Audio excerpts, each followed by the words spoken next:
Meanwhile, the border battle in Texas is now playing out in the courts. The Justice Department is suing the state to challenge an immigration law that would give Texas officials the power to detain and deport migrants suspected of crossing the U.S.-Mexico border illegally. Now, the DOJ argues only the federal government has the right to do so. And Wynn has more in Washington. A growing number of border challenges unfolding in court. The Department of Justice now suing the state of Texas over its immigration law that would give state officials broad powers to arrest, prosecute, and deport migrants suspected of illegally crossing into the state. The DOJ calling the law, set to take effect in March, unconstitutional. Republican Governor Greg Abbott firing back online saying, "I like my chances. Texas is the only government in America trying to stop illegal immigration." It marks the second legal action against the state this week after the Biden administration asked the U.S. Supreme Court to allow Border Patrol agents to cut through razor wire fencing Texas placed strategically on private land along the southern border to deter illegal border crossings. Governor Abbott's razor wire does not prevent. It does not prevent non-citizens from unlawfully crossing. That's not what it does. If anything, it puts at risk, it puts the lives of the Border Patrol at risk.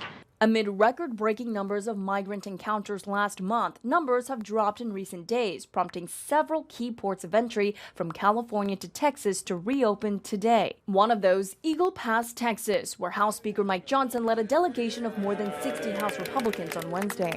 The situation here and across the country is truly unconscionable. Johnson demanding the president back the GOP's border security legislation, which would resume construction of the border wall and limit the Department of Homeland Security's ability to grant migrants parole. The White House calling Johnson's recent trip a political stunt, blaming Republicans for rejecting President Biden's supplemental funding package, which includes money to bolster personnel at the border.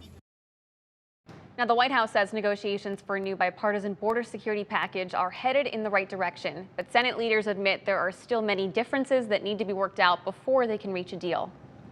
Hundreds of those asylum seekers are ending up in Chicago, so the state is now building a new intake center and shelter. According to the Illinois Department of Human Services, the Chicago site will have 6 heated tents and is expected to open in the coming weeks. The hope is to be able to connect asylum seekers with services they need to find a permanent housing site.